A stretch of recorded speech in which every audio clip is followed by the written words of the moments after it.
ఏదో సందర్భంలో చెప్తున్నాను. సుమతి శతకంలో పద్యం. కులకాంతతోడ నెప్పుడు కలహింపకు వట్టి తప్పు గటింపకు మీ కలకంటి కంట కన్నీరొలికిన సిరి ఇంట నుండనున్నది సుమతి.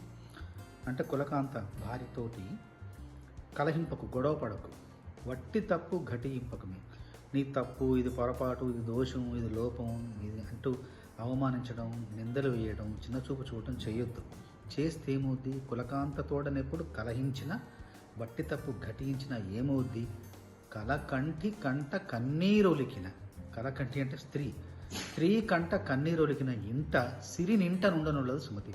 ఆ ఇంట్లో సిరి, లక్ష్మి ఉండదు, సంపదలు ఉండదు, ఐశ్వర్యం ఉండదు, సౌభాగ్యం ఉండదు, సుఖం ఉండదు, సంతోషం ఉండదు, అన్నీ వెళ్ళిపోతాయి. కన్నీరు, అమ్మాయి కంట కన్నీరు వస్తే ఆ ఇంట ఏమి ఉండదు, అంతా దరిద్రమే. కాబట్టి స్త్రీ కంట కన్నీరు ఒలికించేలాగా చూడకూడదు.